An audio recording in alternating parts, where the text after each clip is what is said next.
Most art is admired, celebrated for its beauty, its inspiration, or its craft, but not this art.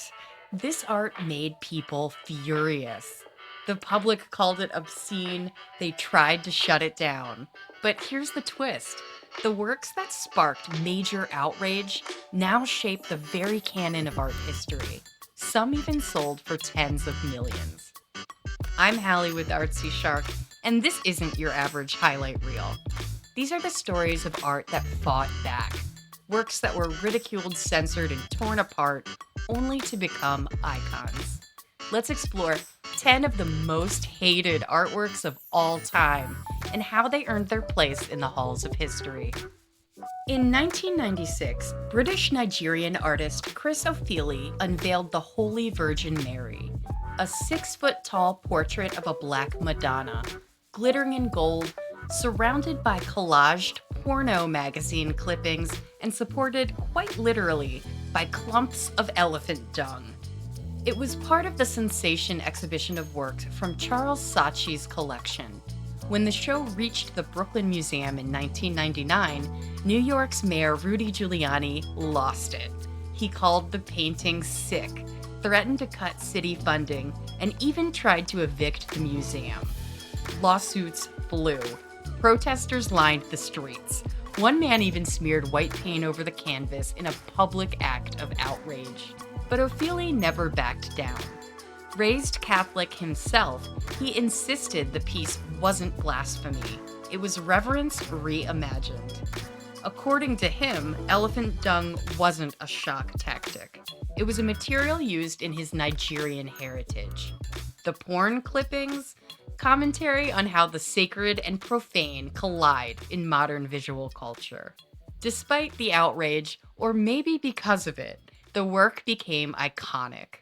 The Holy Virgin Mary now lives in the permanent collection of the Museum of Modern Art.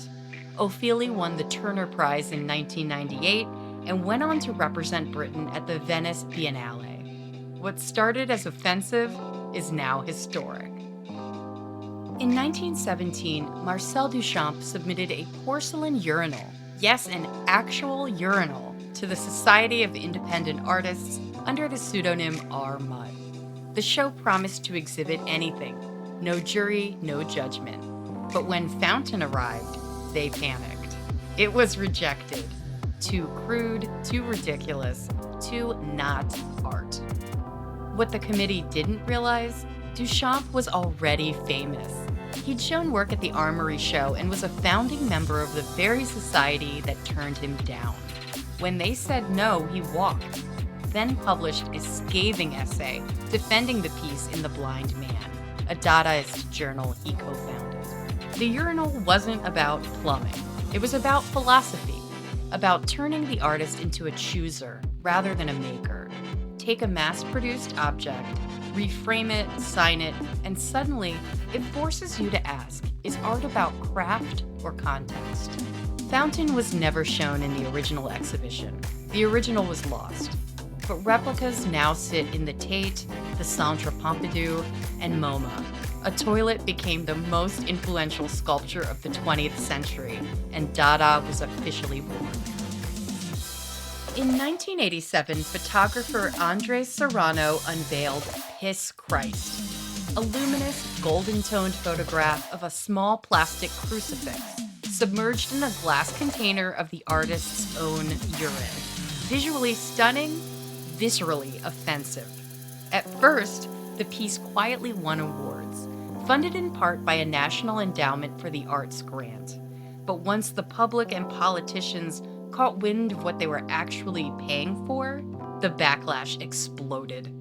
Senator Jesse Helms took to the Senate floor. Congress launched hearings. It sparked a full-blown culture war over public arts funding, morality, and censorship. Piss Christ became the lightning rod. Protesters called it blasphemy. Galleries canceled exhibitions. One print was even destroyed with a hammer by outraged Catholic activists. But Serrano never apologized. He argued it wasn't an attack on faith, but a meditation on how sacred symbols have been cheapened by mass production. You don't go after Piss Christ, he said. You go after what it represents, a cheapened, commercialized Christianity. Today, Piss Christ is still infamous, still controversial, and still very much part of the conversation about where art ends and outrage begins. In 1964, Yoko Ono sat alone on a stage in a simple dress, scissors placed in front of her. She didn't speak. The audience was invited to come up one by one and cut away a piece of her clothing. This was called cut piece, one of the earliest and most unsettling works of performance art. It premiered in Kyoto and was later performed in Tokyo, London, and New York. Some spectators were gentle, others grew bolder, cutting near her undergarments. Ono remained silent, expressionless, as her autonomy was literally stripped away. Critics at the time didn't know what to make of this. Some called it perverse, even masochistic. But in hindsight, it's now understood as a landmark of feminist and conceptual art, a quiet act of rebellion, a raw confrontation with the gaze, gendered violence, and audience complicity. Ono later said that the work was about giving, about trusting the viewer, and exposing what happens when that trust is broken. It wasn't just a performance, it was a mirror. Today, cut piece is cited in countless art history texts, still imitated, still debated, still cutting. In 2019, the art world lost its mind over a banana. Duct taped to a white wall at Art Basel Miami Beach, Maurizio Cattelan's Comedian was just that, an ordinary banana stuck in place with gray duct tape. No embellishment, no deep materials, no pedestal. And yet it sold for $120,000, twice. When a third edition went up, performance artist David DeTuna walked up and ate it, right off the wall. He called it Hungry Artist. Security was called. The press had a field day, and the art world imploded into debate. Was it satire? A clever jab at the absurdity of the market? Or a grift cloaked in conceptualism? Cattelan didn't explain. He never does. What we know is this. Comedian sparked copyright lawsuits, meme avalanches, and furious critics. But it also forced a cultural conversation about value, about spectacle, and about how far you can push the definition of art before the duct tape gives out. And whether you loved or loathed it, you still remember the banana. That's the joke and the genius. In 2007, Damien Hirst unveiled For the Love of God, a human skull cast in platinum, encrusted with 8,601 flawless diamonds, including a massive 52-carat pink diamond right in the forehead. It was dazzling, it was grotesque, it was pure Hirst.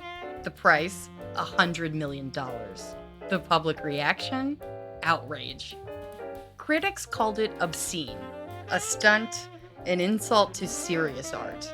Some accused Hirst of laundering money through spectacle. Others called it the perfect symbol of late-stage capitalism, blinged out death with a price tag bigger than most museums' annual budgets. But Hirst knew exactly what he was doing. The skull was modeled on an 18th century specimen, complete with real human teeth. The title, For the Love of God, reportedly came from Hirst's mother, who once looked at one of his ideas and said, "For the love of God, what are you gonna do next?" The phrase captured it all: irony, shock, and salesmanship. The piece sparked debates about wealth, mortality, and what happens when art chases spectacle. Whether it sold for the full $100 million is still a mystery. Hirst claims it did. Others suspect a private buy-in. But that uncertainty only added to the legend. Love it or hate it, For the Love of God was the glittering middle finger that forced the art world to look in the mirror. In 1998, Tracey Emin submitted My Bed to the Turner Prize. It wasn't a painting or a sculpture, it was her actual bed, left exactly as it had been during a 4-day depressive episode. The sheets were crumpled and stained. On the floor, used condoms, dirty underwear, empty vodka bottles, cigarette butts, and a pregnancy test. It looked more like a crime scene than an art installation. Critics erupted. They called it disgusting, lazy, a stunt. The British tabloids had a field day. One headline called it the worst thing to happen to beds since the invention of the wet dream. But Emin didn't flinch. She described my bed as a self-portrait, not in paint or charcoal, but in objects. A raw, unfiltered window into her mental health, heartbreak, and physical reality. I didn't make it for shock value, she said. I made it because it was true. The work became a flashpoint in the young British artists movement and a referendum on what could be called art. Despite the backlash, or maybe because of it, my bed was shortlisted for the Turner Prize. Today it sits in the Tate collection. Its value and influence have only grown. Because sometimes the most vulnerable thing you can do is leave the mess exactly where it is. In October of 2018, the unthinkable happened inside Sotheby's auction house. Banksy's Girl with Balloon, one of his most iconic images, sold for just over $1 million. The gavel dropped, applause began, but then a sound, a mechanical whirring. To everyone's shock, the artwork began sliding downward through a shredder hidden in the frame. The bottom half of the canvas dangled in ribbons. Gasps filled the room. Sotheby's staff stood frozen. Was it a prank? A glitch? Turns out, it was a trap. Banksy had installed the shredder years earlier. In a post on Instagram, he claimed, "The urge to destroy is also a creative urge." The piece, partially shredded, was quickly renamed Love is in the Bin, and rather than lose value, it doubled, tripled. In 2021, it resold for over $18 million. Was it a performance? A critique of the art market? A brilliant brand play? Yes to all of it.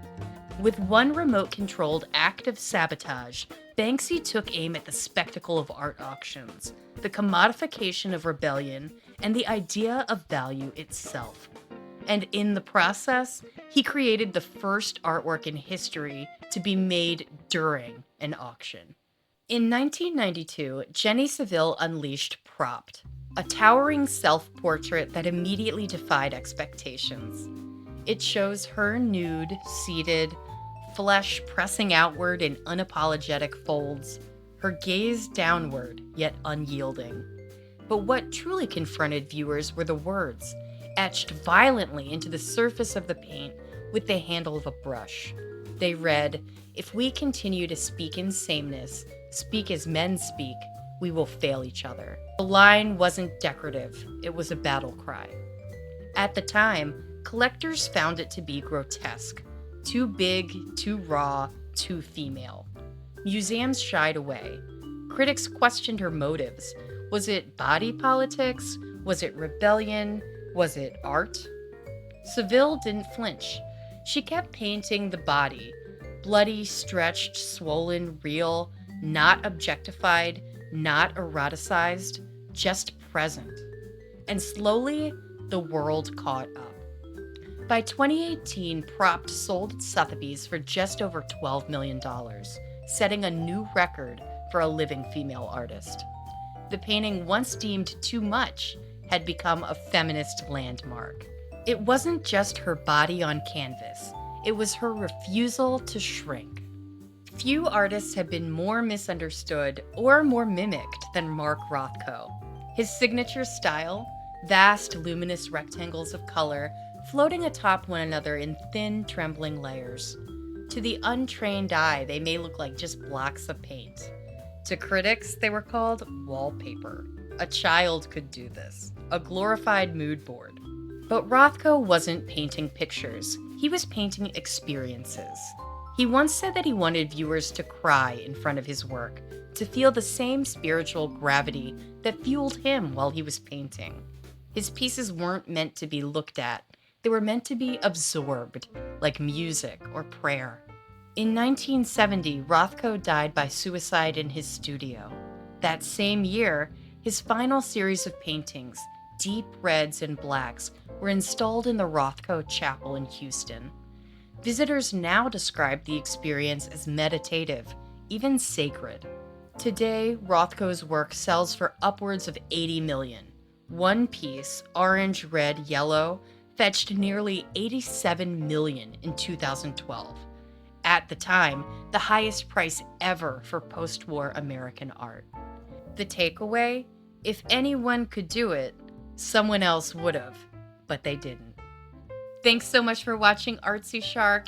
If you want to build an art career with staying power, one that's bold, authentic, and unapologetically yours, make sure to like, subscribe, and check out more videos from our Business Tips for Artists playlist. We'll see you in the next one.